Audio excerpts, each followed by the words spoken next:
Fala, Haroldo. Fala, Kirma. Tudo bem? Conectados? Conectados. Vamos ver se minha internet ela funciona. Aí o sistema ainda é rádio? Ainda já tem cabo? Cabo da Boa Esperança. Legal. Kirma, primeiro, né, brigadão aí por ter aceito o meu convite. Faz um bom tempo aí que a gente tava lembrando, já fazem 8 anos, né, indo para 8 anos que eu parei trabalhar contigo aí, né? E então a gente não tem, faz tempo, né? E aí, eu não tenho muito tempo, mas queria agradecer muito o convite, né? Tem um grande apreço aí. Você foi um dos caras, né, que sempre mais desenvolveu essa história do tênis, desenvolveu o tênis do país. Você foi um dos, né, pioneiros nessa minha geração que eu conheço aí. Então, obrigadão pelo convite, para esse bate-papo. Eu que agradeço o convite, Haroldo. E você é um cara que eu respeito muito, um grande técnico, um grande trabalhador, uma pessoa única. Então, nada melhor, e conhecedor de tênis. Então, muito bom passar uma hora aqui, ou o que for, conversando de tênis com você, trocando ideias e aprendendo cada vez mais. Obrigado aí. E acho que eu praticamente, né, sou um cara que sou fã de estudar, né? Continuo cada vez mais fã do estudo, de conhecimento, que eu acho que é, é uma live, como é que eu citei hoje, é uma live learning journey, né? Então, a vida é uma jornada, uma journey, onde você segue a vida inteira aprendendo, acho que nunca passa, né? Nunca passa, aí te melhora. Então, e você foi um cara, estava anotando algumas coisas, Kirma, e a sua história no tênis, né? Você foi um dos caras pioneiros em termos de trazer, né, formação, clínicas para o Brasil, né? Como é que foi um pouquinho essa história aí? Como é que esse processo aí de como começou, né? A ideia de trazer para cá, para o Brasil, para o tênis, necessidades. Então, primeiro que eu fui me envolvendo cada vez mais com tênis, né? Então, na hora que eu fui para os Estados Unidos buscar uma universidade para né, me agarrar nela e ficar lá 4 anos nos Estados Unidos, estudando, aprendendo e podendo jogar. Não existia tênis profissional em 1967. Existiam alguns profissionais que jogavam, ganhavam uma garantia, escrevia-se cartas, tinha um grupinho fechado. Eram grandes jogadores, eu não teria espaço para o meu nível de tênis, eu era... Nem pensava em profissionalismo. É porque a minha realidade não era fazer uma faculdade, voltar para o Brasil e trabalhar, ou sei lá. Nem pensava tão longe assim. Mas eu queria sair daqui, eu queria ficar tempo fora. E logo na minha primeira parada, ou na segunda parada, que foi Modesto, primeiro eu morei com meu tio, e depois eu fui morar nessa cidade de Modesto, e eles me ofereceram um trabalho durante o verão. E era para dar aula, para trabalhar no clube. O técnico o ex-técnico da universidade, ele era dono do clube. Então, uma das coisas que ele me conquistou foi que ele me deu um emprego durante o verão. E o emprego era dar aula de tênis. Eu tinha 17 anos, nem tinha 18 anos ainda. Só um segundinho.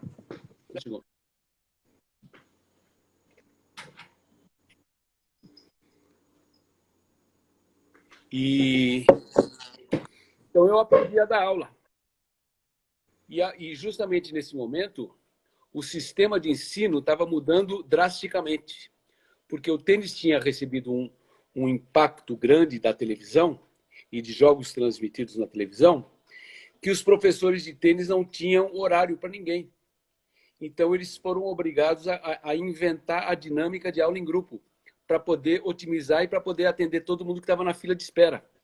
Então, foi uma dinâmica de clínica ou de aula em grupo que se tornou uma clínica.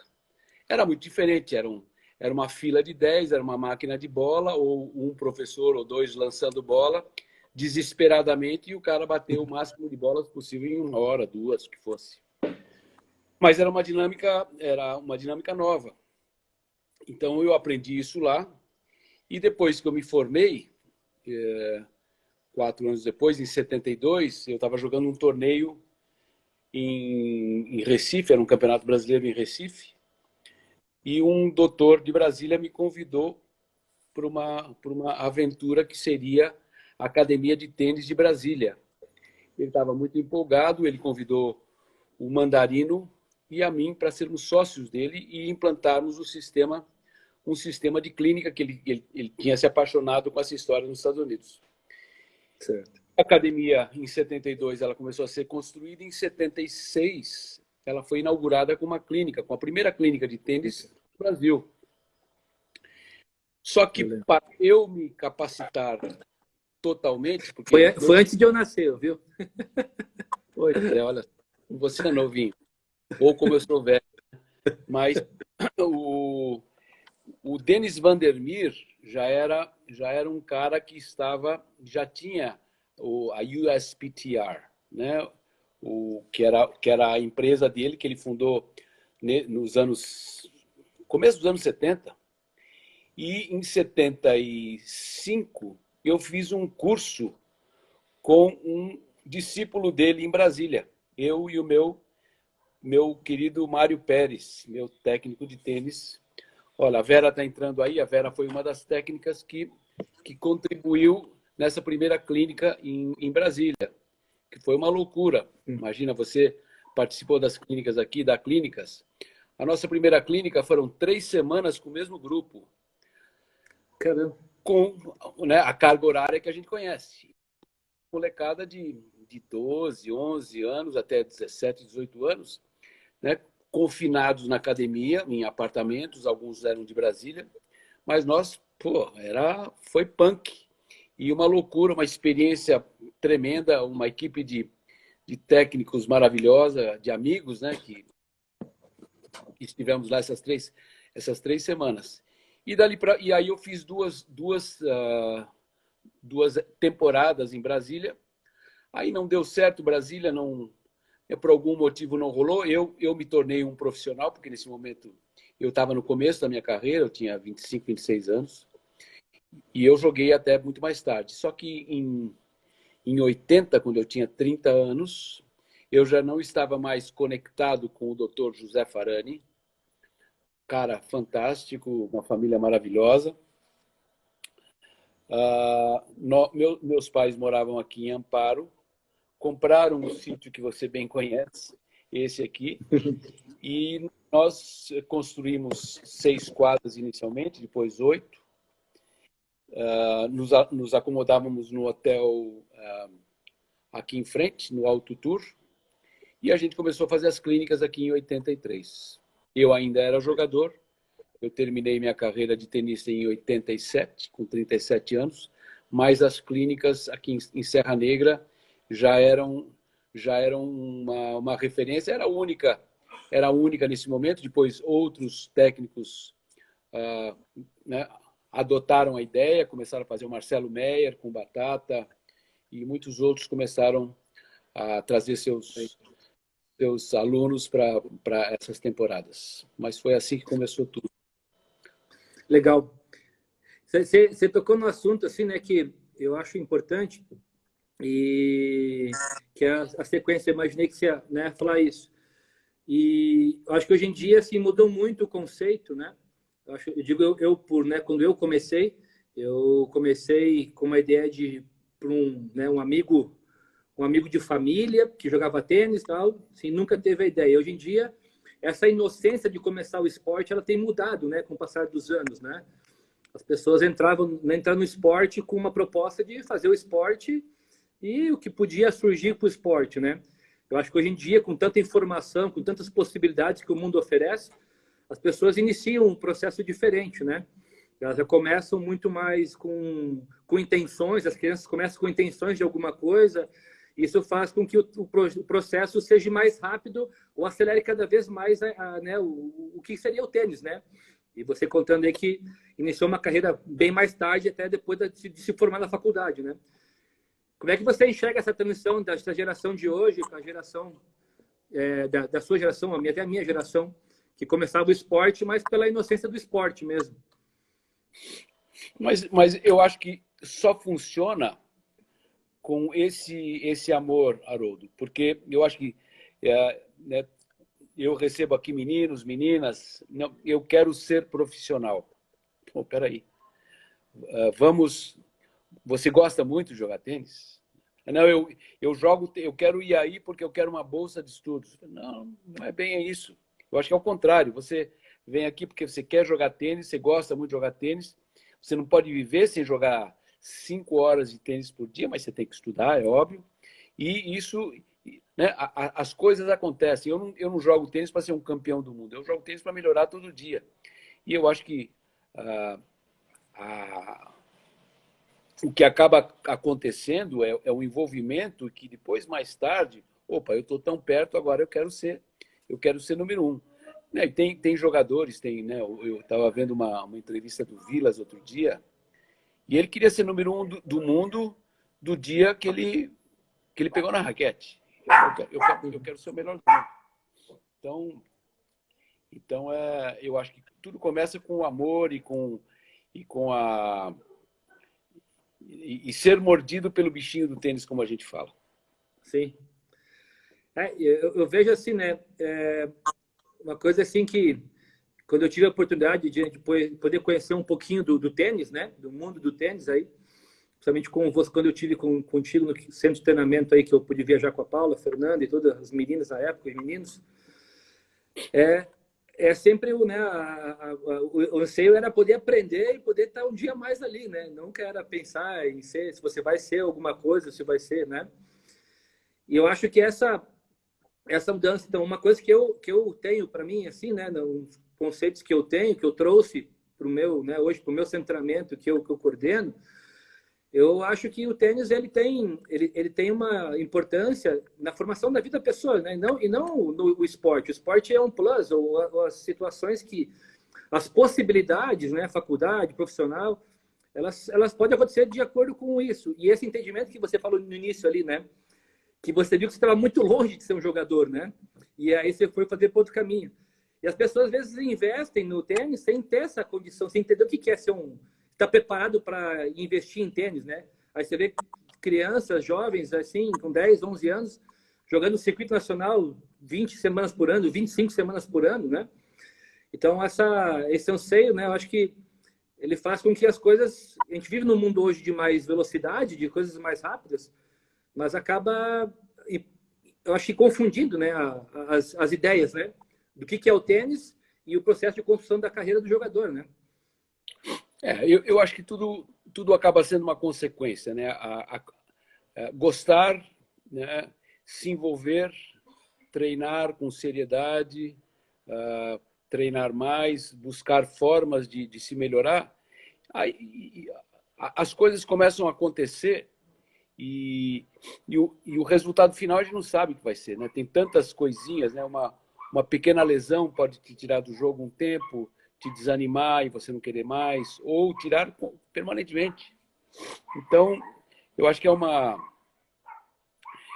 pena que poucas pessoas, né, relativamente poucas pessoas, têm a condição de orientar pais para os cuidados que tem que se ter. Então, um pai que coloca um filho jogando, né, 15, 20, 25 semanas com 10, 11 anos de idade, ele está sendo mal orientado, né? Ao meu ver.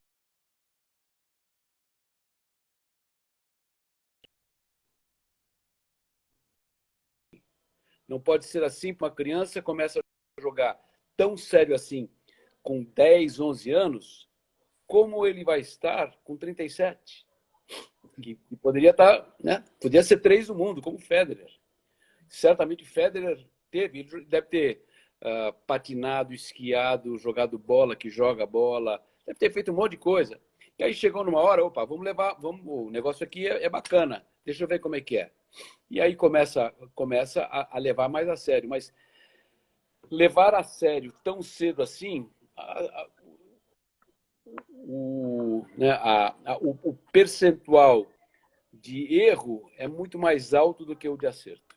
Eu acho que, não, mas fulano fez. É um, é dois. E a maioria, né? E o Kevin Anderson, que com 27 anos ele foi lá, fez faculdade, jogou tênis, perseverou, treinou, acreditou, amou cada momento, amou o processo, né? Não quis abandonar antes, de repente chegou à final de Wimbledon, de repente chegou à semifinal do US Open, de repente é um dos melhores jogadores do mundo.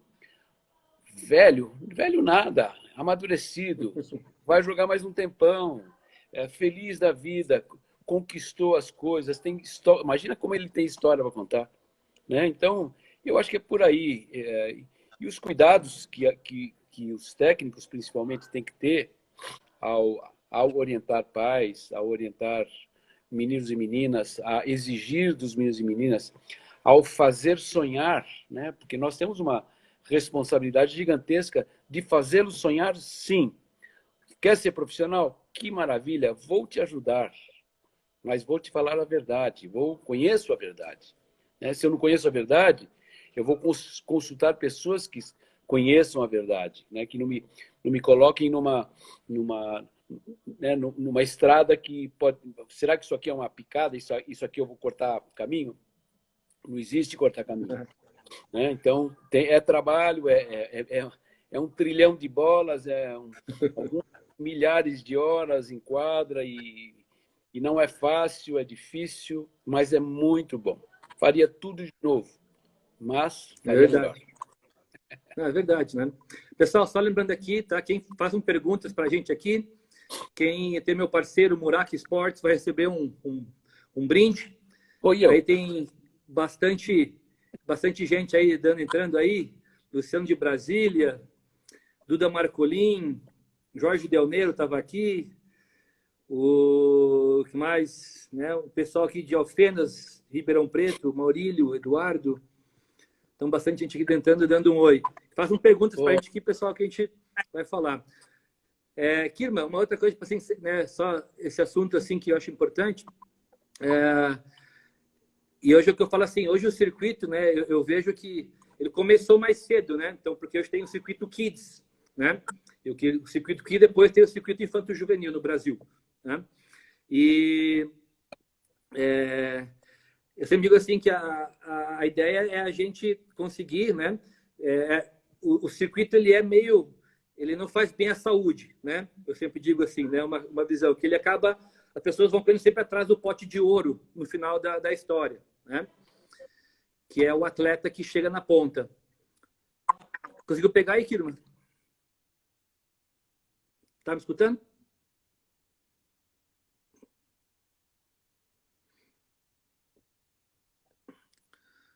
Um pouquinho da...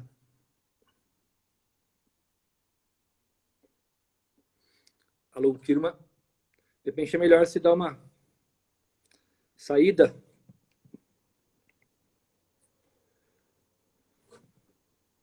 Tá travando.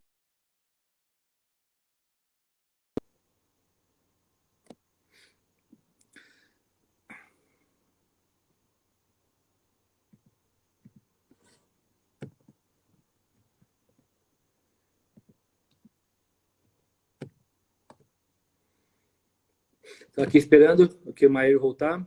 Pessoal, quem tiver pergunta, vai fazendo aqui a pergunta. Depois eu vou lendo, tá? Esse grande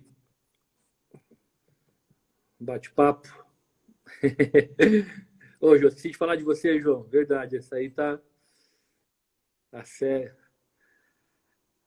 Serra Negra.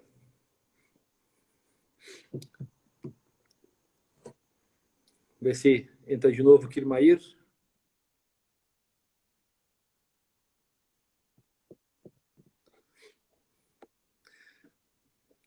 Pô, Jorge, tá me sacaneando, hein, Jorge? Fala, Rodriguinho. Tudo bem?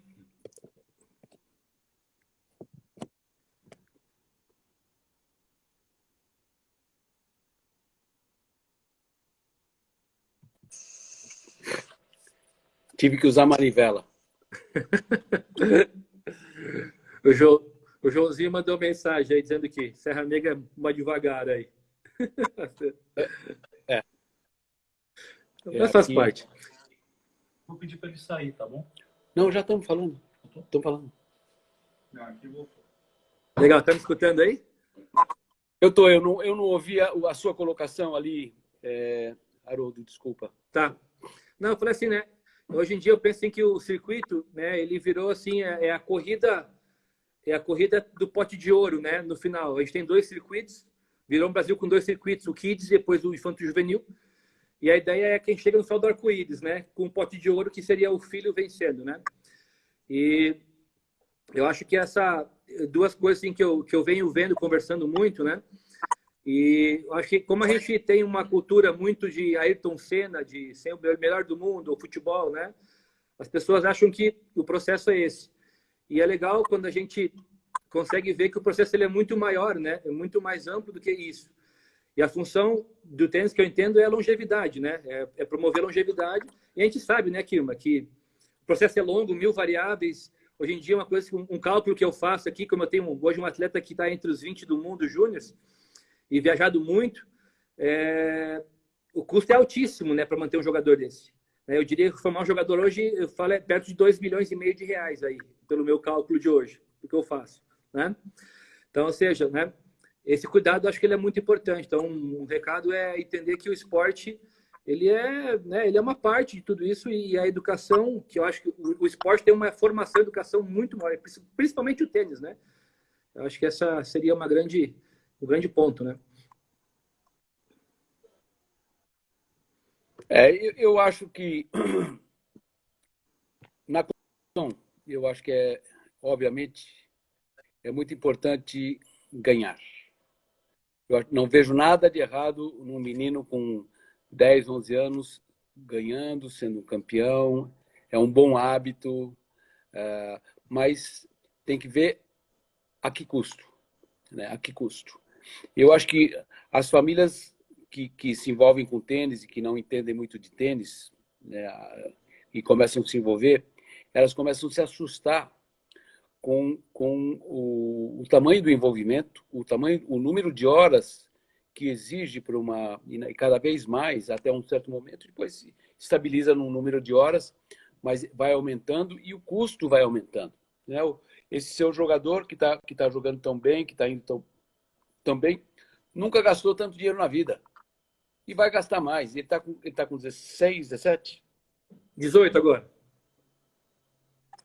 Ele está com 18 anos. Então, e aí, assim, eu preciso de patrocinador. Ele é 20 do mundo. Que espetáculo.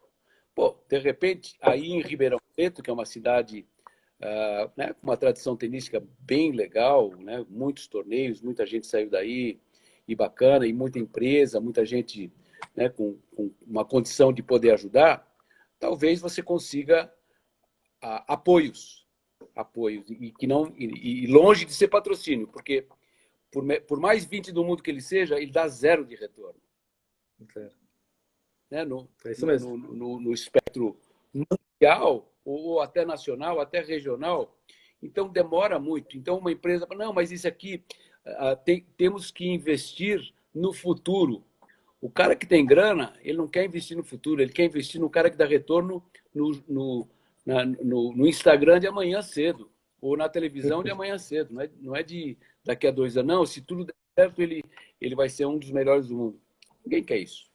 Então, torna essa possibilidade muito mais difícil. Federação, infelizmente, né, as federações, e não é só no Brasil, é no mundo inteiro, as federações não têm de onde tirar dinheiro. As confederações, salvo as confederações de países que têm Grand Slam, essas sim têm grana, essas sim investem, essas sim fazem, elas fazem jogadores.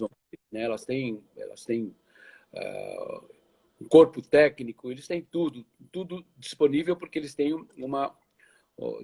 quase que dinheiro sem limite.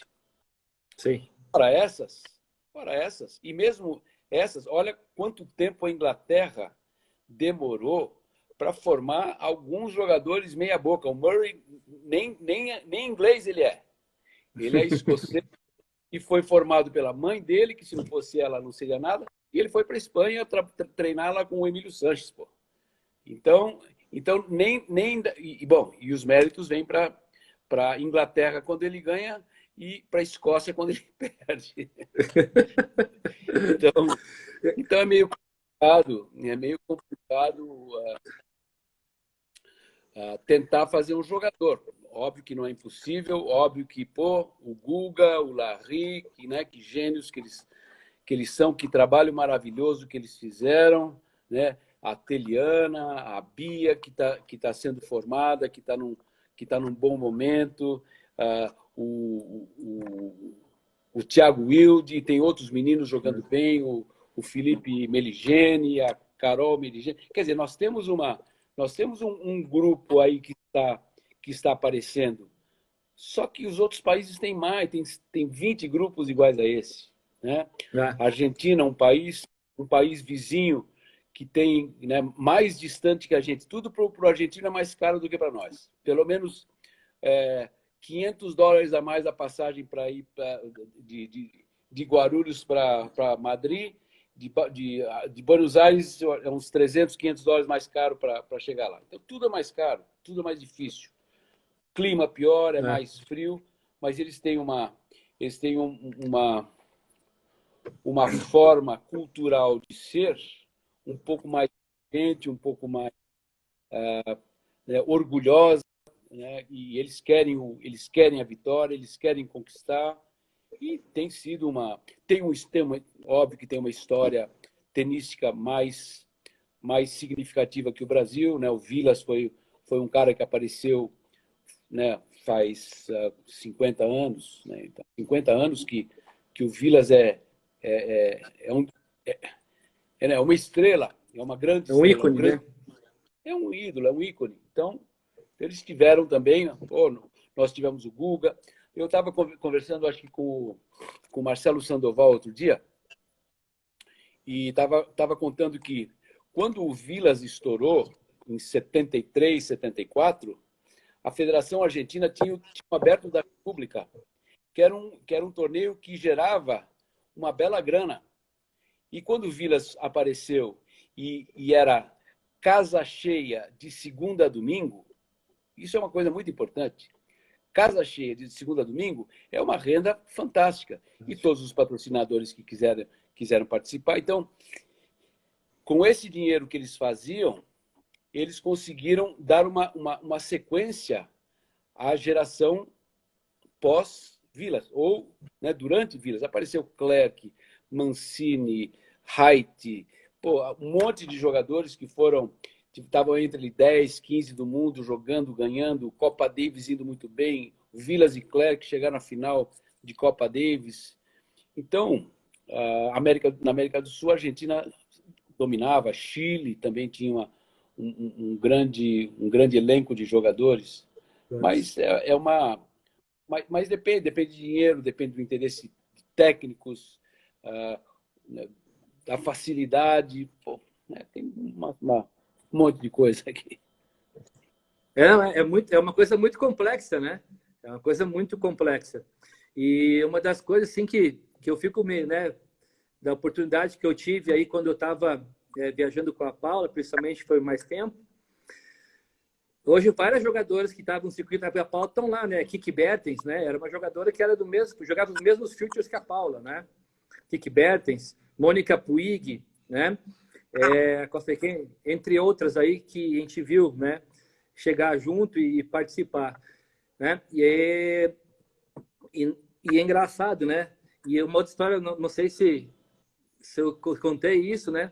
Da última vez que eu viajei, né? Na gira que eu fiz em 2012, quem participou de uma gira foi a Muguruza, que ficou uma parte com a gente viajando. Não sei se você lembra disso, não.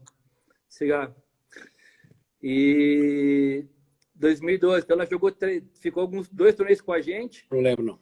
E muito engraçado. Tá me escutando, Kirma? Tá cortando bastante. Certo. E dessa viagem, né? A Muruguruza estava com a gente. A gente jogou um torneio. Ela jogou lá, estava com um amigo, estava junto, conhecia.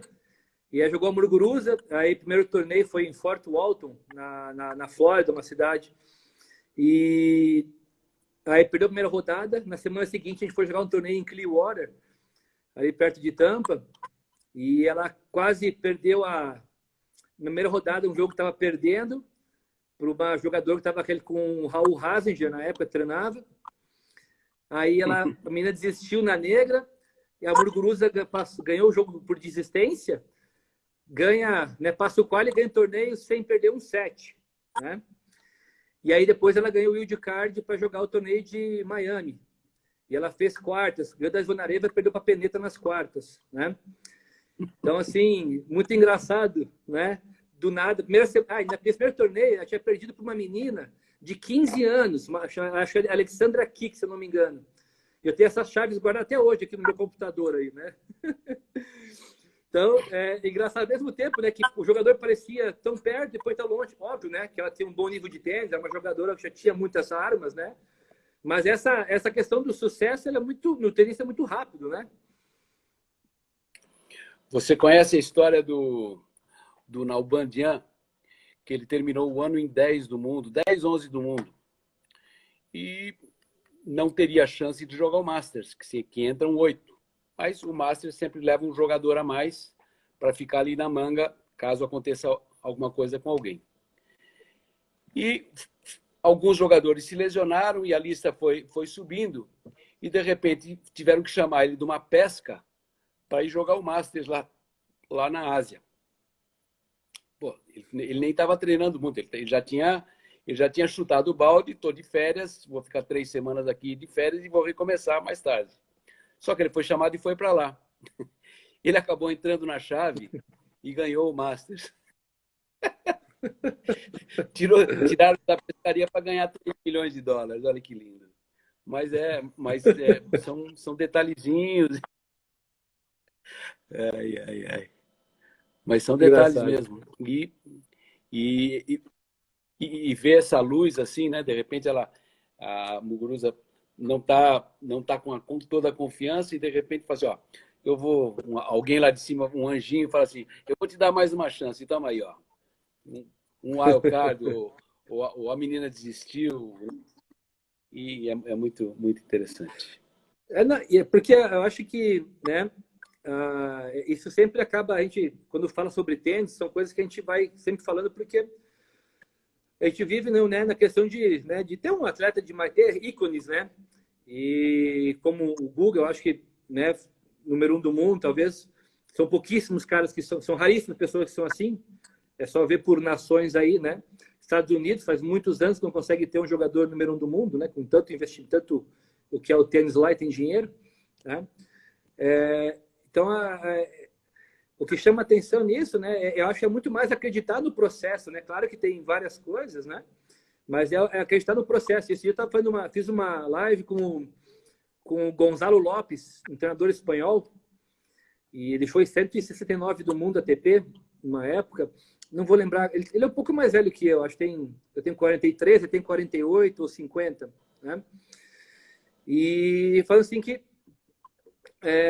né, a questão mesmo é que lá na Espanha e Argentina, acho que eles têm uma visão, né, do tênis, bem que a Argentina já tem bastante gente pensando em faculdade nos Estados Unidos, né? Acho que é uma coisa que mudou um pouquinho nos últimos anos. Mas entender que o processo é mais longo, né, Kirma? Que eu não tenho aquela... Tipo assim, qual é o segredo da transição profissional? Acho que é uma coisa que não existe isso, né? Não existe esse... Né? O que faz para chegar profissional, né? Qual é a fórmula? Qual é a fórmula? Todo mundo está atrás da fórmula, da poção mágica aí. E não existe, né? Não existe. Talvez é investimento, é tempo, é acreditar, é quando está disposto a gastar dinheiro. Eu acho que não existe uma fórmula, mas todos que conquistaram têm algumas coisas em comum, né? Não podemos Sim, chamar de fórmula, porque não é precisa. Mas todos são muito sérios, todos são bons trabalhadores, todos ouvem e tentam colocar em prática, todos têm personalidade forte, todos são corajosos, né? Então tem algumas coisas que a gente pode, até numa seleção, né, vou treinar 10 jogadores e eu vou bancar, né? Eu tenho um banco atrás de mim e vai fazer e eu vou selecionar. Eu acho que uma das coisas é identificar essas qualidades que esses grandes jogadores têm. Então, você pega aí, pega 4, vai, pega Nadal, Federer, Djokovic e Murray, vamos lá. Quais são 5 coisas em comum que os 4 têm? E é isso que nós vamos buscar nos jogadores que o meu patrocinador aqui vai bancar, vai acreditar. Eu acho que não se erra muito. Talvez você não sim. consiga um número 1 do mundo, porque número 1 do mundo é complicado, mas que certamente, se você conseguir realmente identificar essas qualidades e for certo e a gente não estiver equivocado, né? Depois de 2 anos, fala assim, pô, eu achei que o cara ele era corajoso e não é corajoso. Né? Eu achei que o É. cara gostava de tênis e gostava de trabalhar e pô, ele prefere ir dormir às 2 da manhã com 2 uísques na cabeça, ou 20, sei lá. Né? Então, eu acho que dá para identificar algumas qualidades que não são uma fórmula, de novo, mas são qualidades em todos os grandes campeões. E chamaria 20 do mundo um grande campeão, 50 do mundo um grande campeão. Né? É. Eu acho que todos eles, como é mundial a história, né? São certamente expoentes nos seus países. Certeza. Eu estava conversando hoje com o Lugero, né? E ele comentou que vai fazer uma live, acho que amanhã ou algum dia, com o sobrenome da pessoa é Massa. Ele é um livre docente da USP na questão de detecção de talentos e formação de talentos, né? E numa conversa com o Ludier, ele falou assim, né, que legal que a questão não é você detectar o talento, é como você desenvolve o talento, né? Então você pega lá, né? Como tem aquele livro também do Outliers, né? Do Malcolm Gladwell, que ele fala das 10.000 horas, né? Das bandas, né? Tendo Beatles, né? E aí vai todas as grandes pessoas bem-sucedidas, tem características, né? Como você tem características estabelecidas dos grandes campeões, né? E desenvolver isso que é, né? Entender e diagnosticar isso no processo talvez seja grande. E se a gente conseguisse ter, né? Uma também que eu escutei que eu achei boa também. A gente, querendo ou não, o técnico, né, do Brasil, a gente que não tem tanto jogador, a gente tem a síndrome muito do meu jogador no Brasil, né? Então, esse cara é meu jogador, né? Não é um jogador de tênis, né? Ele é meu. Então, eu acho tão escasso os momentos que a gente tem uma pessoa que tem talento, que a gente vê que tem possibilidades, que o cara abraça, né? E aí eu acho que o cara falou assim, né? Foi espanhol, eu vou lembrar quem foi. Falou assim que a gente é funcionário de jogador, mas quem manda é o funcionário, que é o técnico, né? E essa briga, ela é difícil de você construir essa trajetória, sendo que você seleciona e sendo privado somente, né? Então, eu acho que tem que achar um perfil muito fora da curva para chegar num patamar que, para mim, né, na minha visão, ser 30 do mundo, 50 do mundo, 100 do mundo, tem que ser muito bom no tênis, né? Tem que ser bom pra caramba, né? Tem que ser muito bom. E uma coisa que você está falando aí é de desenvolver o habilidoso, o talentoso, o que ama jogar, aquele que é muito disciplinado. Esse realmente é o grande desafio, né? O técnico, né? O técnico identificar. E você falou uma coisa muito curiosa, que é justamente o técnico, ele é empregado do jogador e ele que manda no jogador, né? E na família. Agora, eu acho que a grande sabedoria, porque como é um processo, né? Como é dos 8 anos, vamos dizer, dos 8 aos 38, né? Nós estamos falando aí de um monte de momentos, de anos, de blocos, de necessidade de estar se reinventando. Né? Com 11 anos, você se reinventa. Com 14 anos, você se reinventa. Com 16 anos, o negócio mudou muito. Dos 14 para os 16, 17 anos, o tênis muda de uma forma gigantesca. Dos 17 para os 21, de outra forma gigantesca. Dos 21 para os 24, de outra forma gigantesca. E não necessariamente o jogador ele tem que ser uma vítima desse sistema de que ele contrata o cara e ele é o empregado.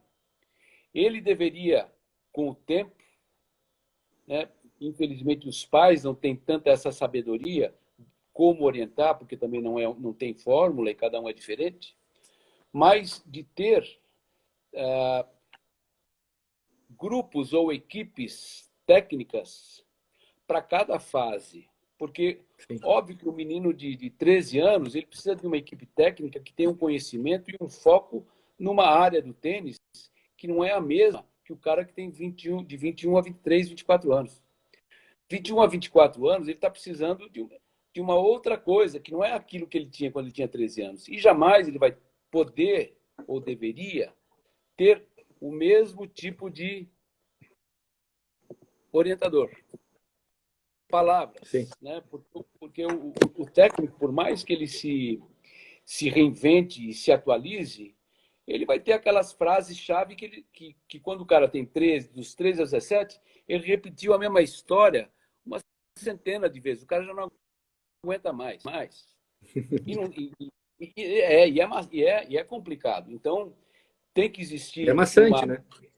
Tem que existir uma leveza de meu jogador. Não é meu jogador, ele é o jogador e ele tem que estar escolhendo orientadores diferentes durante a sua carreira. Né?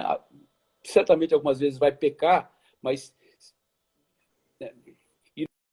e um tenista ele tem suas limitações de experiências né, desafiantes de decisão, de coisa. O tenista toma muito pouca decisão fora da quadra. Sim. Muita decisão é tomada por outras pessoas.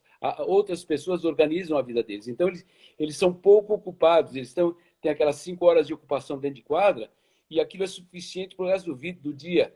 Você tem que pagar uma conta, você tem que fazer uma reserva de hotel, de avião, e tem que mudar a passagem, não sei o que lá. Tem uns caras que dão um nó e falam, não quero brincar disso aí. Se alguém não me ajudar, eu não faço. Né?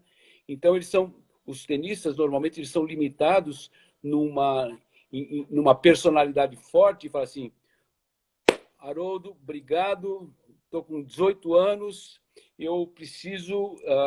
quem é o Tony Nadal? Eu quero conversar com esse cara aí, porque esse cara aí fez...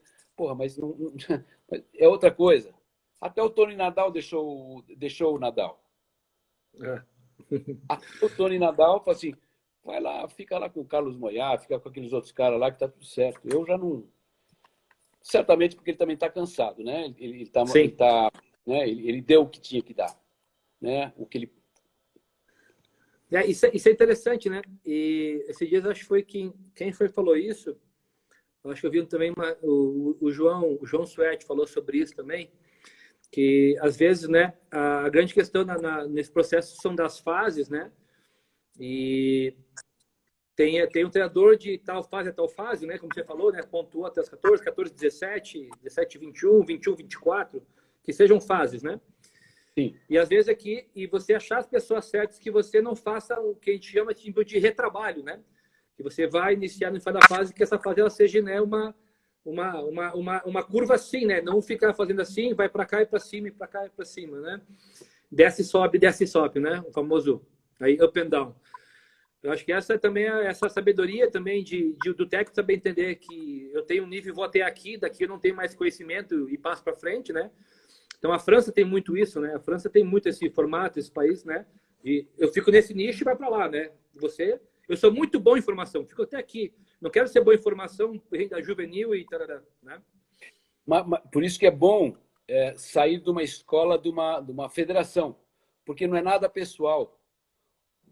Na verdade, o jogador ele tem um pacto com a federação. E a federação, com toda a sua sabedoria e experiência, fala assim, Jean-Pierre, agora você está com 13 anos, você fica aqui com o Batista. Ou agora você está com 17, agora você vai lá. Olha, quando você tiver 21, sabe aquele cara ali? É com aquele ali que você vai treinar. Vai dar uma olhadinha no grupo que ele está treinando. Olha que bacana que é. Mas só que é daqui a 4 anos que você vai estar lá. Então, já existe uma...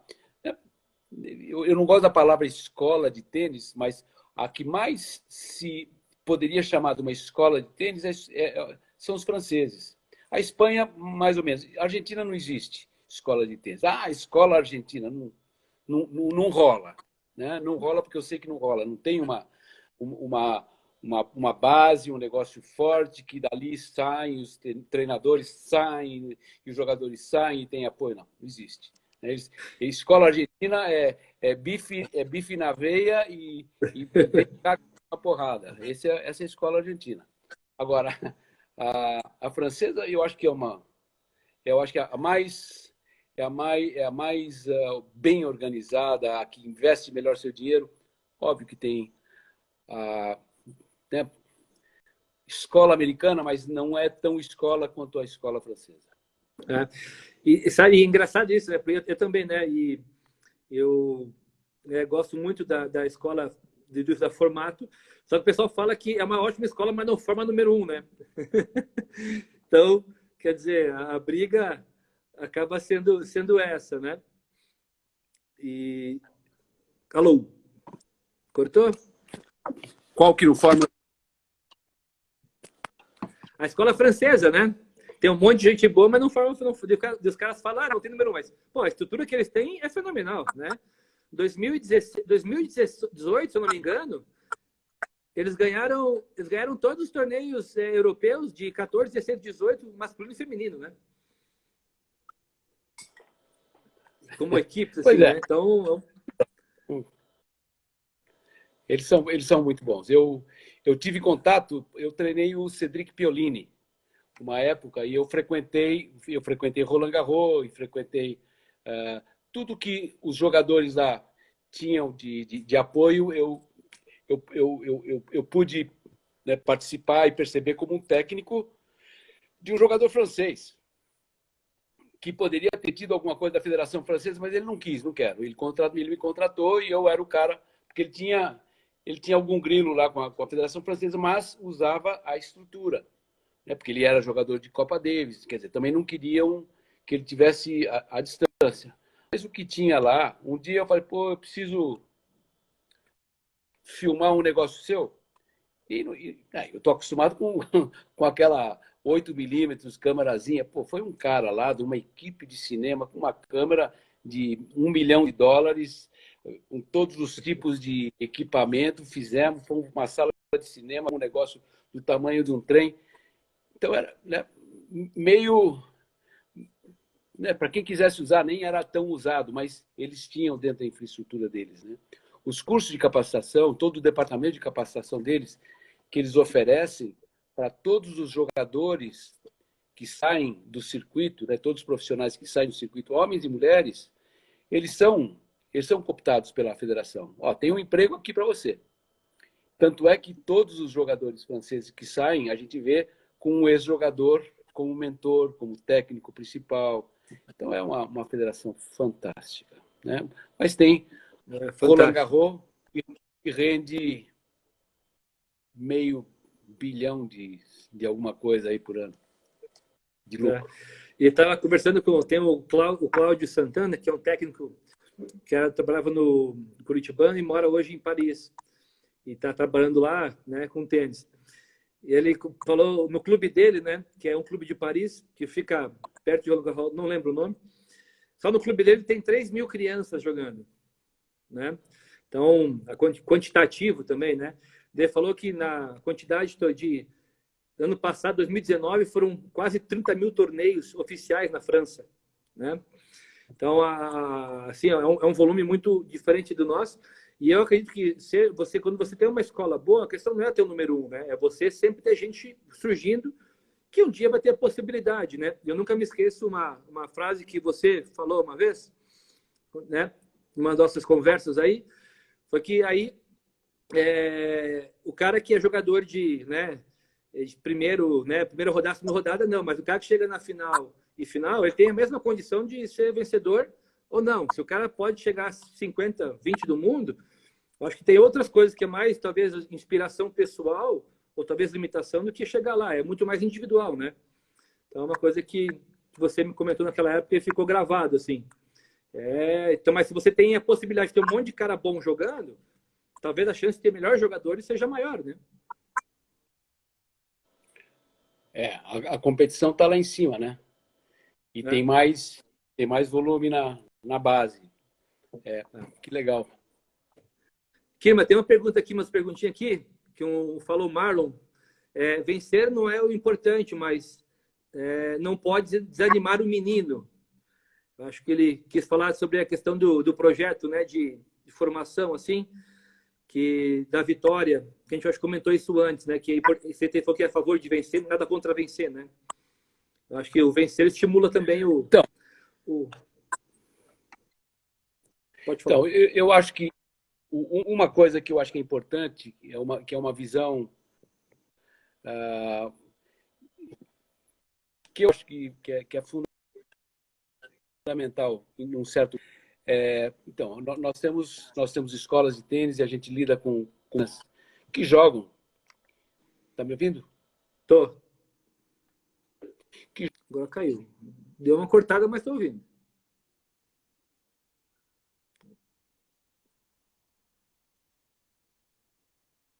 Agora cortou.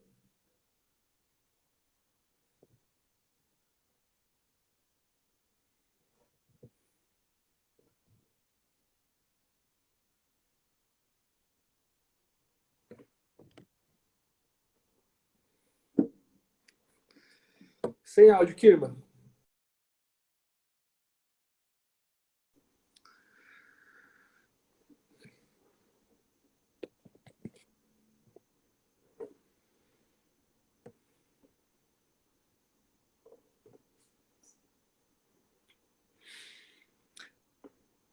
Bom, pessoal, o Kirma saiu aqui um pouquinho. Conexão.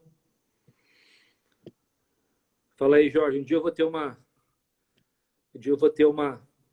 departamento de TI aqui, Jorge, que funcione.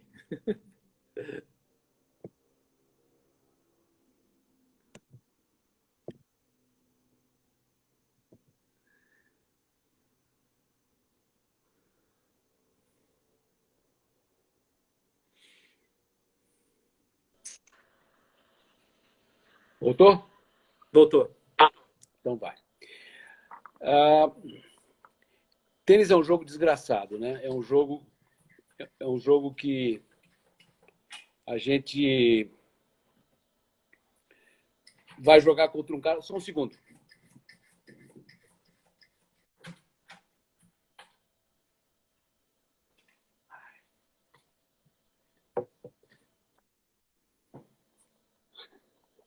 Esse cara estava batendo na porta. Então, tem que abrir a porta para ele. Se o Pedro joga contra o Mário, e o Pedro é melhor que o Mário, o Pedro vai ganhar sempre do Mário. E eles estão na mesma escola e eles vão jogar juntos 5 vezes por mês. 3 vezes por mês. E vão jogar, porque são os caras que estão lá. Você tem 20, 30 na sua escola.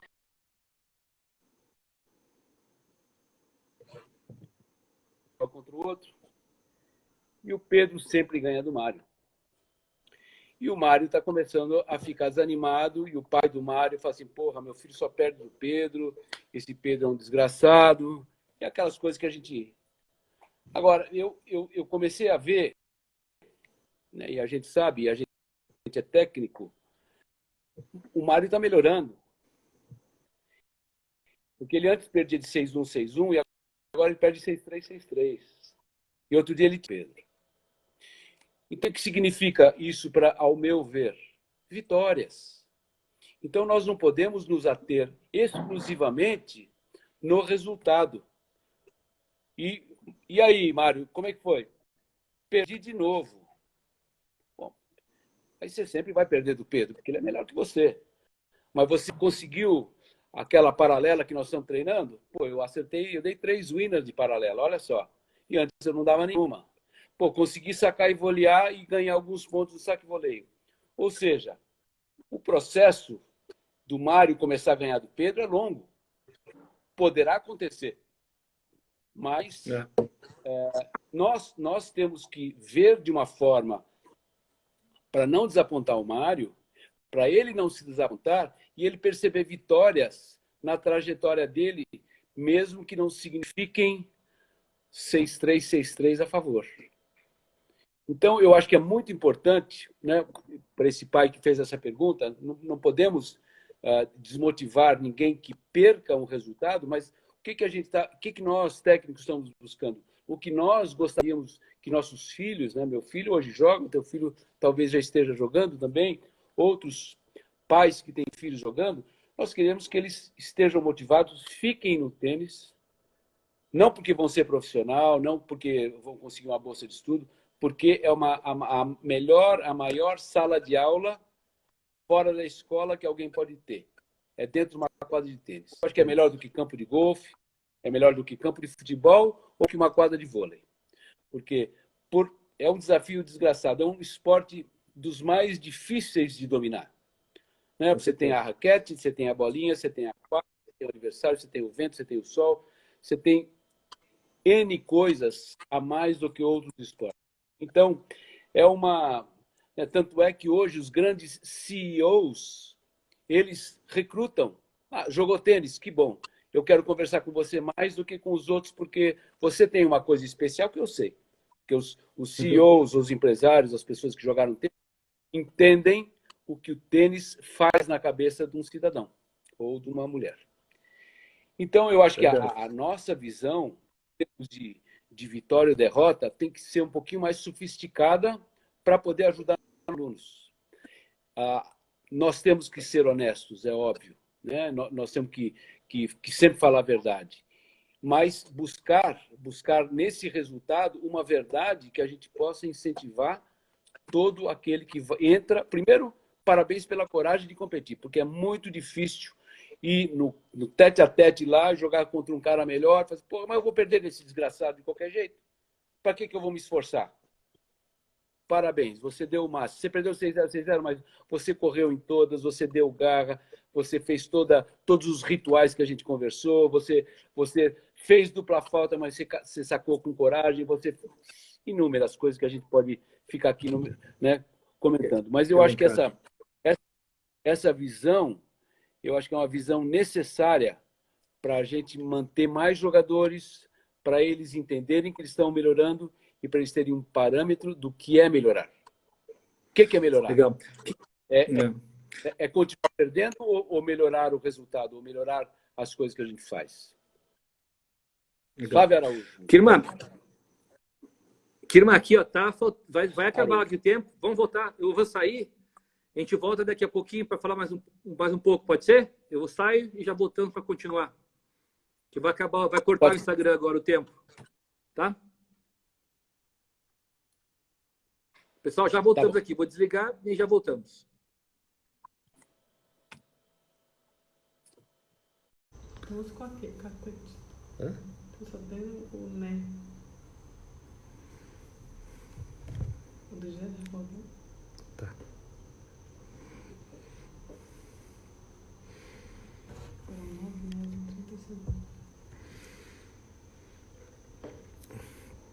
Fala pessoal, voltamos aqui mais um pouquinho para falar um pouquinho, né, escutar um pouquinho o nosso grande Kirmair.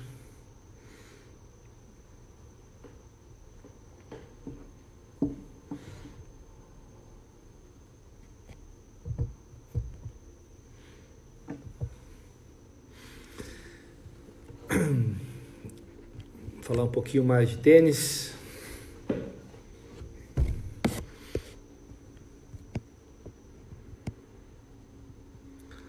Obrigado, Nene.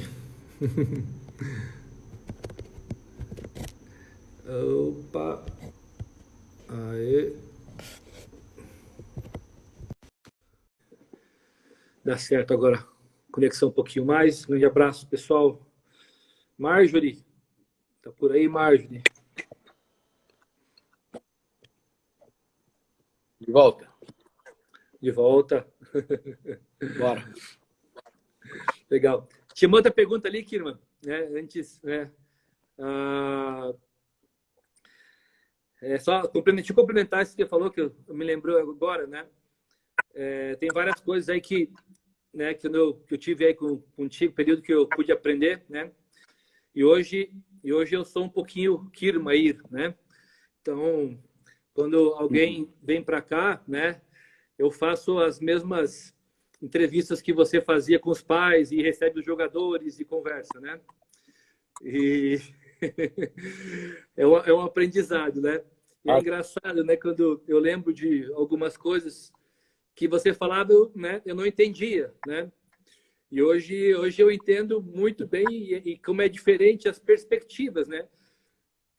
E eu acho que isso que é o legal quando você cresce, né? Eu era técnico, né? Eu estava na quadra, eu ficava, né, com o jogador, fazendo plano do jogador. Então minha visão era assim um foco, né, restrito, né? Não era um foco tão amplo, né? Hoje eu coordeno, hoje meu foco é amplo. Eu não estou mais todas as horas da quadra do dia, como eu estava, né, na Cavaí. Então passar toda essa responsabilidade, né? Essa verdade do investimento do pai, do processo, vai passar muito tempo perdendo, né? Pouquíssimos jogadores vencem, né? Pouquíssimos jogadores são de vencer, né? A maioria perde, né? E você consegue motivar que a gente tem que estar sempre salientando, né?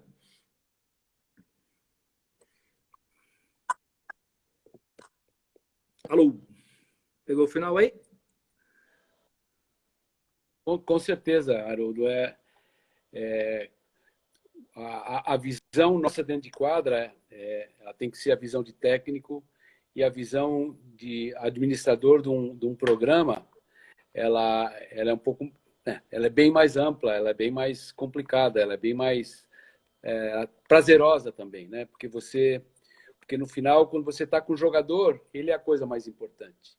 E no momento que você vê o cenário maior, você percebe que ele é a pontinha do iceberg, né? Que ele é um beneficiado de estar aparecendo, né? Porque toda a estrutura, a família, os pais, os irmãos, tudo que acontece ali, a gente, você sabe de detalhes de cada família que tem seus jogadores com você, né? Então é uma aproximação muito maior, é um envolvimento muito maior, é um envolvimento muito legal, porque a gente participa muito mais da família, né? É uma coisa muito mais envolvente. E a gente, né?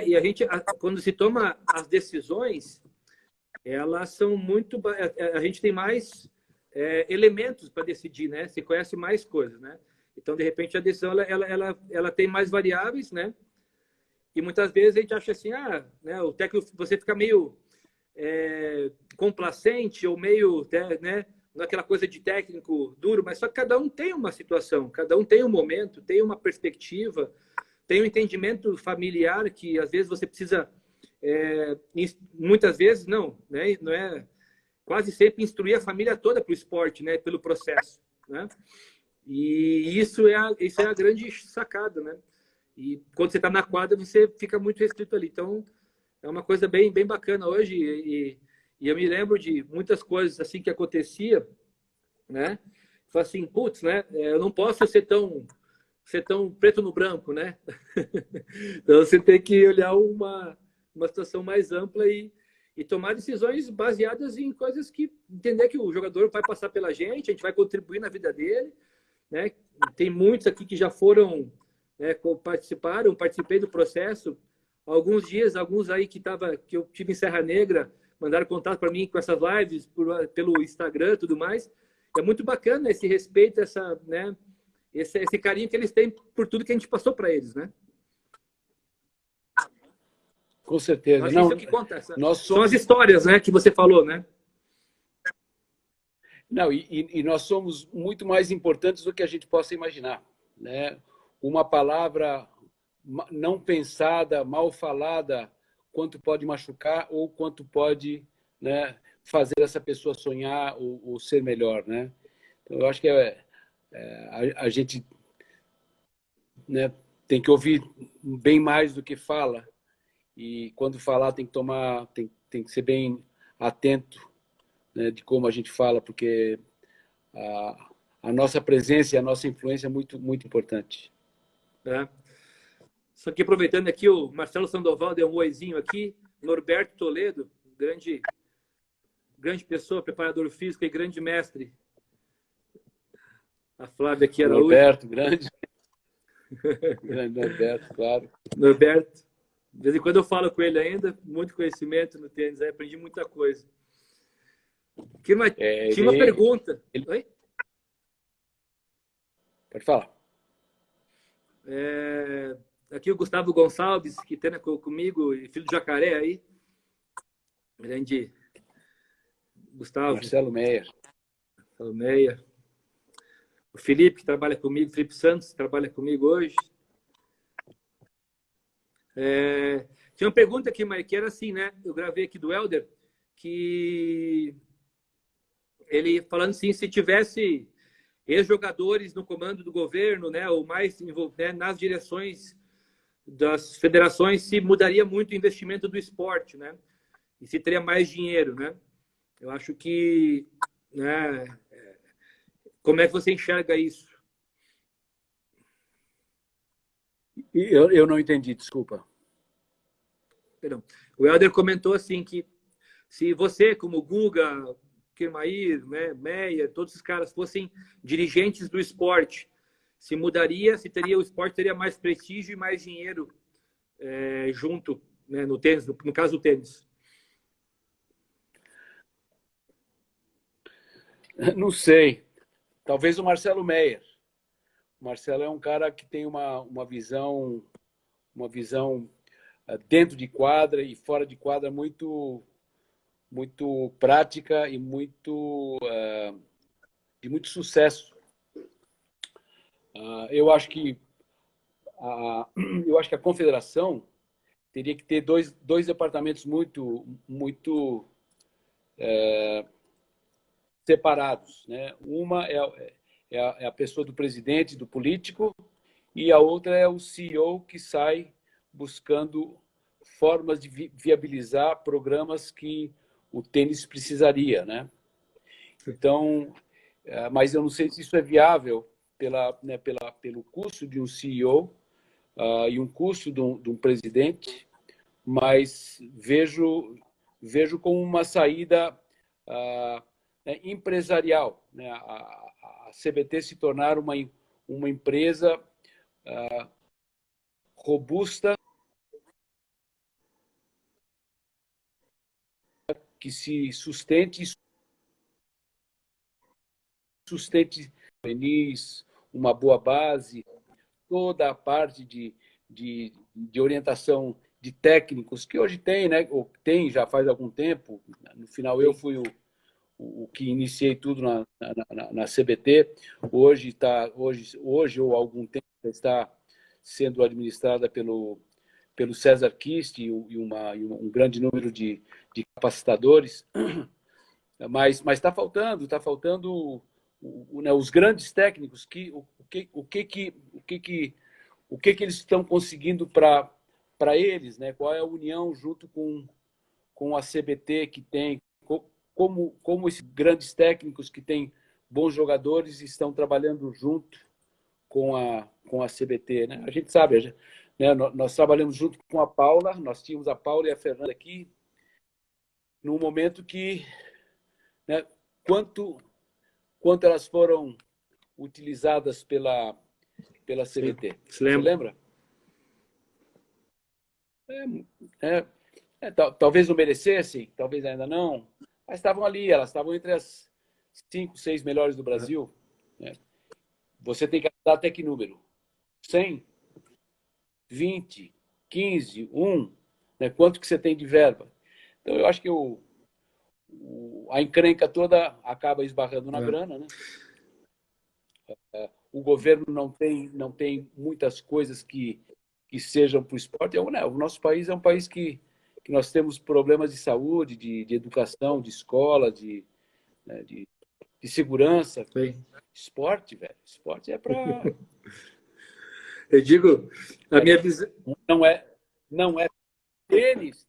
Falta bom. Mas tênis não é prioridade, jamais. Não vai ser mesmo. Então, o Marcelo Mer comentou aqui que a resposta é muito longa, né? E não me iludo. Alô, está estando aqui, irmã? Estou te ouvindo. Aqui o Marcelo Mer comentou que quando a pergunta eu fiz que a resposta é muito longa, né? E é verdade, né? E se for falar de investimento, o pessoal fala de investimento no país, né?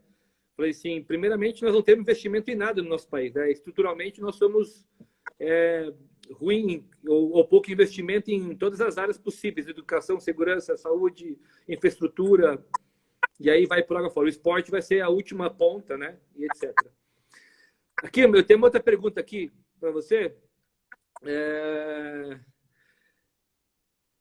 que é a seguinte, na sua opinião, na formação de um tenista, de um jogador, de uma criança, adolescente, o que é o mais importante? O que você acha que é o mais importante nesse processo de formação de um tenista? Dos 10 aos 18, dos 12, não importa a hora que ele começa. Que ele fique no tênis e que ele vá para que ele siga o caminho que ele quiser seguir, ou que a família quiser seguir para ele.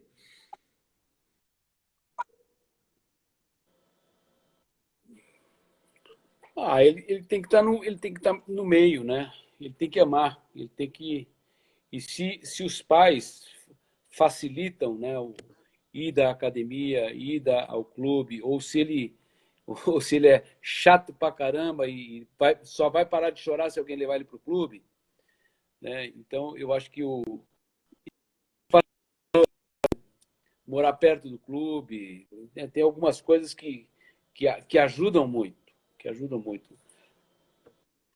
Ter dinheiro ajuda, mas não é o mais importante. Eu acho que muitas vezes atrapalha. Poder bancar, que custa caro, né? Poder bancar essa trajetória, que você falou, 2,5 milhões, né? Um belo número, hein? Bastante zero. E não ver... né? Existe uma conta em euros antiga, que foi usada pela Steffi Graf e pelo Boris Becker, de $250 milhão. E talvez seja... Não sei se chega perto disso aí, mas bem feito hoje, tudo óbvio que ficou mais caro, e depende de onde você esteja também. Aqui no Brasil, o equipamento é mais caro, né? As aulas, talvez, né? A orientação técnica talvez não seja mais caro, ou dependendo de onde for, é tão caro quanto em qualquer lugar do mundo. Só um número que eu te falo, mas, só sobre o número, Kirma, te interrompendo, tá? Isso é uma coisa que eu vivi, né, todos os últimos 3 anos viajando assim, sempre basicamente é um atleta ou 2 no máximo e vai um técnico junto, né? Então você pode colocar aí tranquilamente na faixa de mais treinamento, mais corda, tudo, vai de 150 mil a 160 mil de viagem, mais, sei lá, 50 mil por ano de... Então, perto de 200 mil aí, né? Então, se você olhar aí com variação cambial, que às vezes tem, e mais, pelo menos quanto tempo? Uns 8, 9 anos, 10 anos investindo, né? Até conseguir ganhar dinheiro. Então, nos últimos 2 anos foi isso. Com o dólar a 4 e pouco, euro a 5.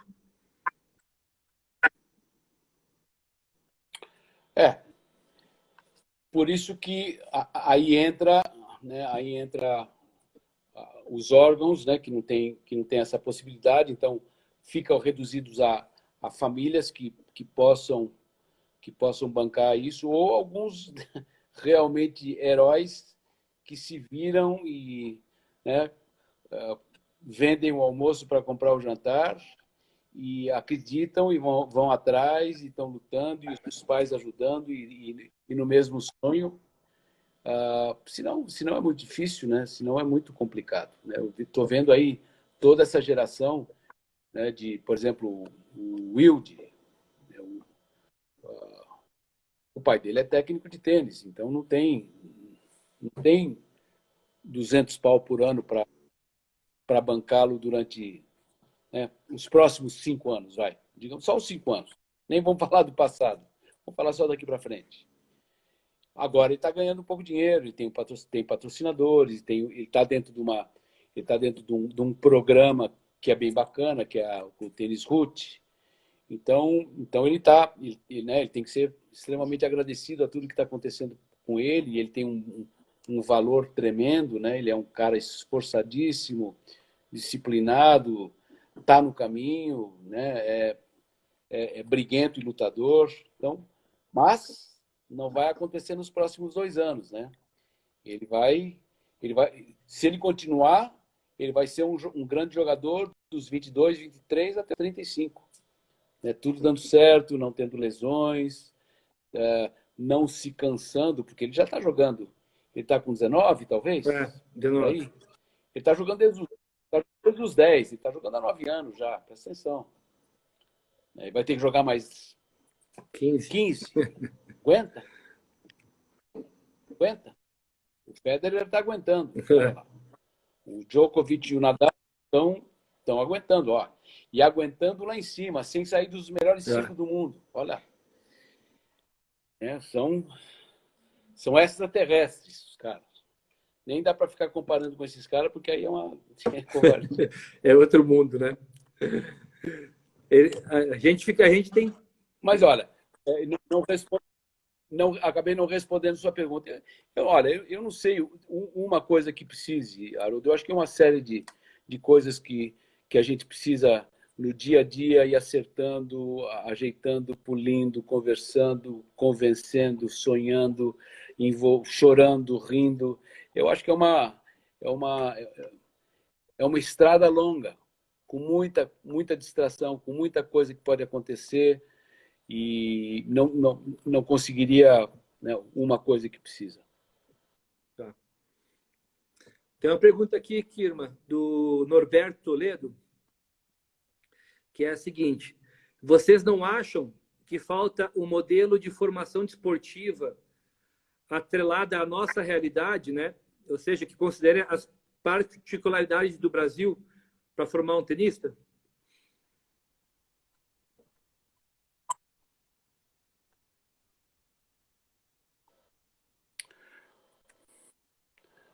Olha, eu acho que o tênis o esporte é igual em todos os lugares, né? Ele é jogado da mesma forma.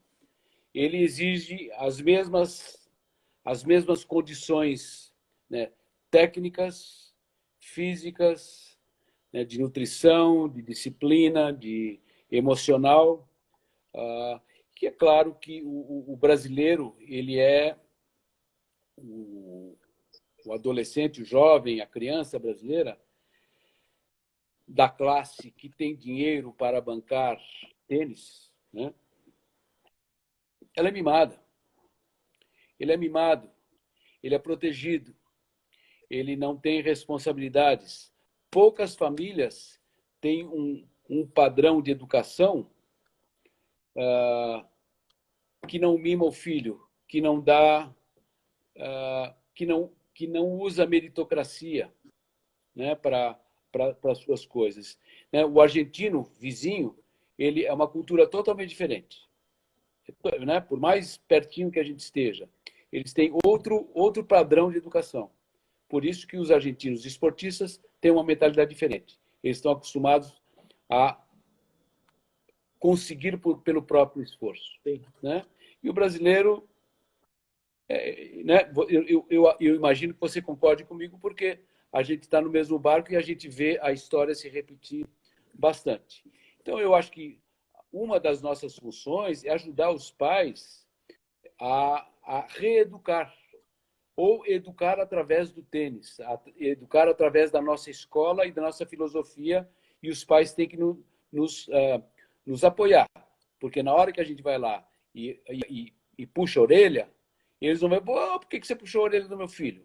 Não, acredite em mim, porque estava na hora de puxar a orelha dele, porque você puxou antes de ele sair de casa? Não, então eu tive que puxar quando ele chegou aqui.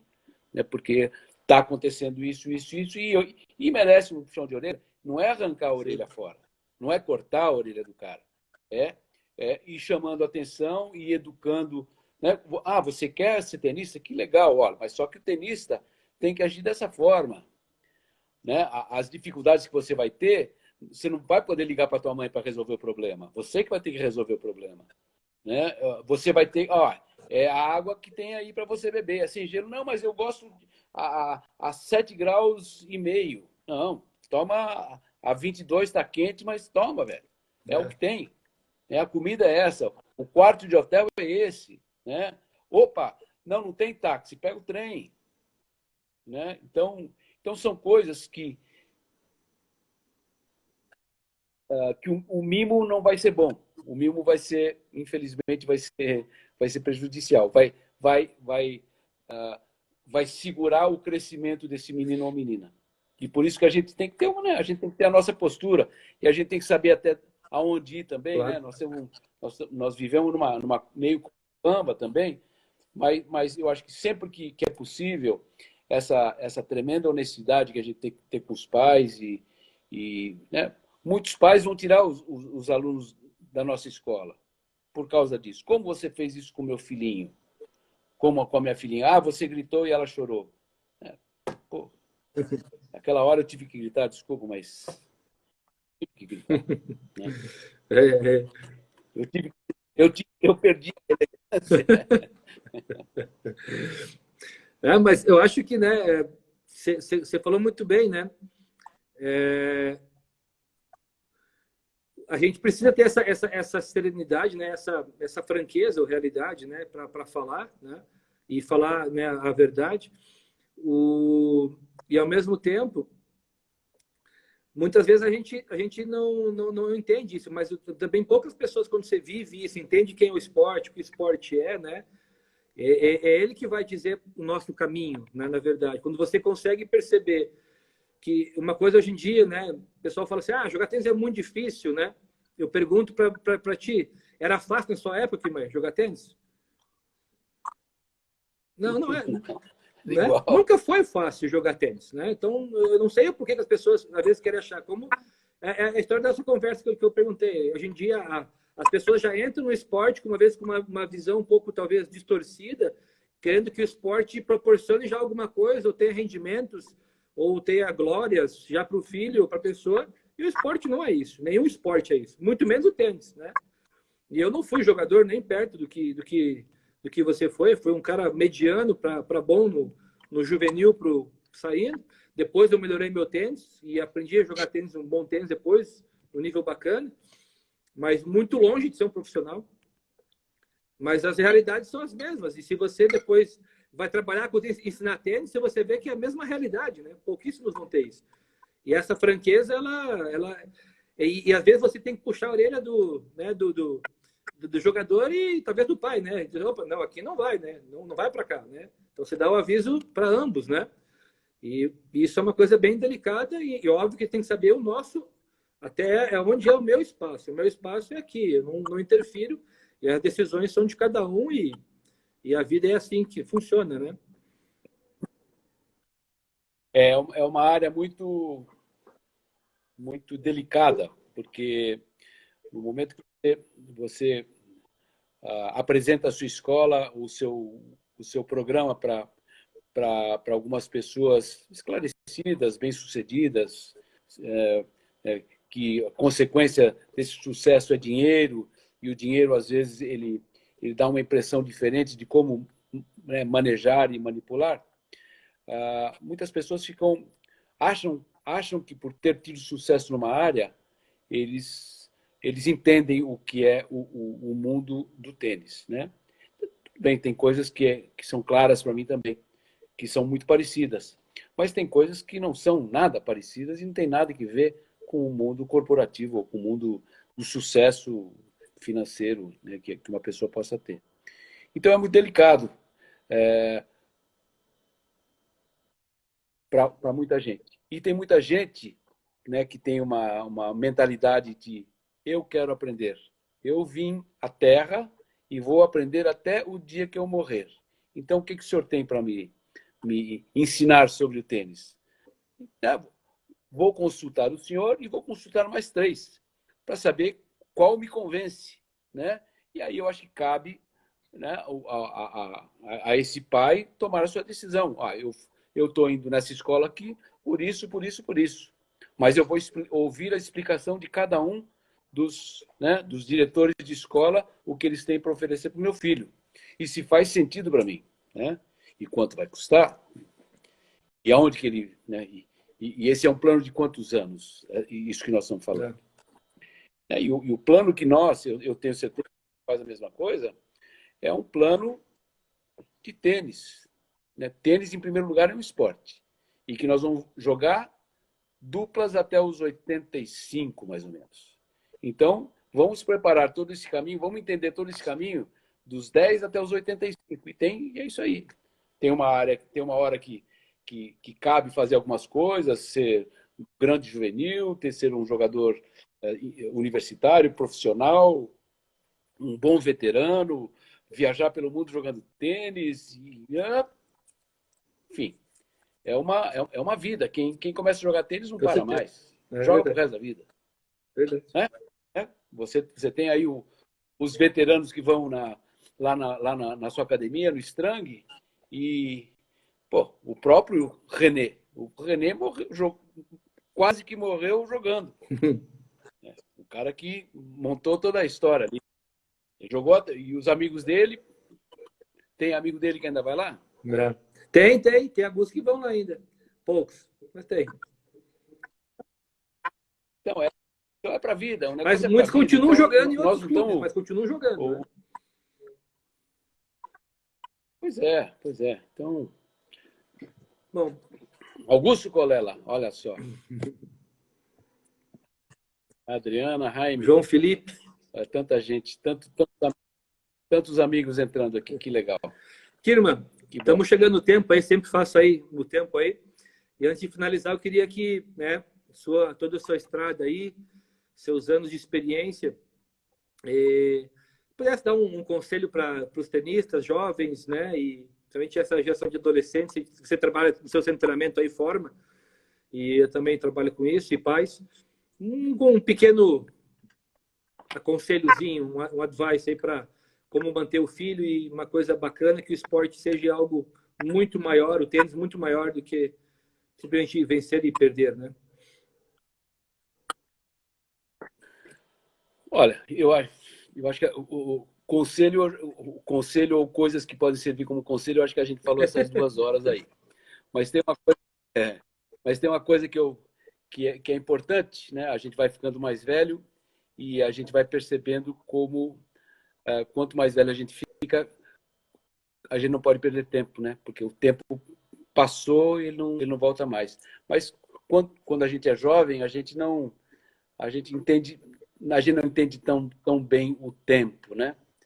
Então, sempre que a gente entra em quadra, ou que meus jogadores entram em quadra, ou que algum dos seus alunos entrarem em quadra, o ideal é dar 100%. Aproveitar aquela hora, aqueles 40 minutos, aquelas 2 horas, o tempo que for, da melhor forma possível, né? Ouvir as orientações. Que luxo ter um técnico, que luxo ter alguém para orientar todo o caminho da melhora, né?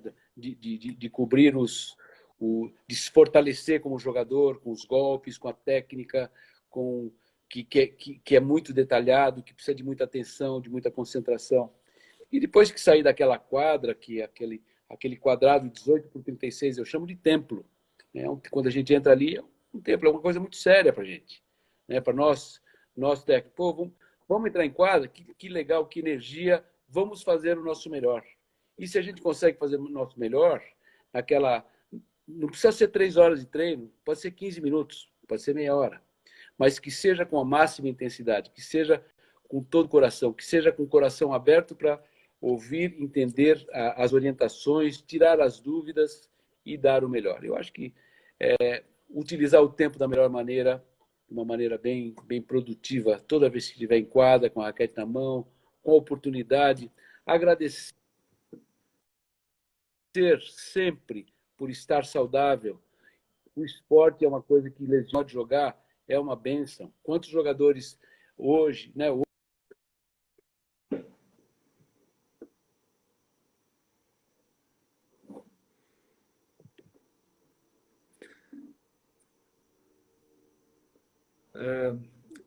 Agora perdeu seu som, Kirman. Fiquei sem o som. Perdi o som.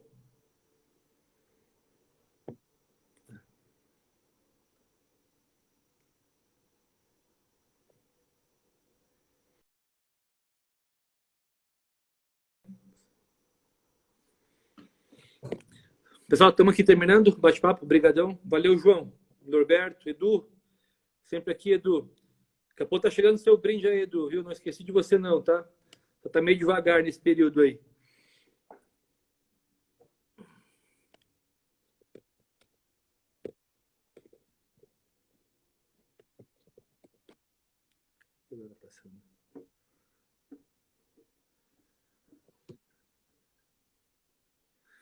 Obrigado, Helder. Então,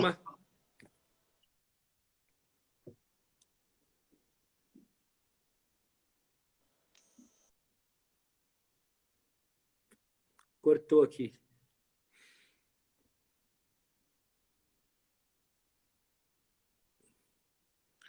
Não está aparecendo.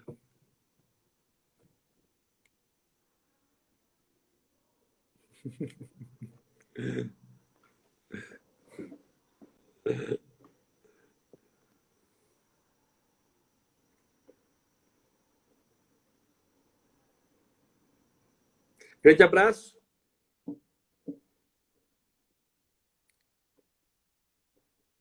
E vamos tentar de novo na próxima.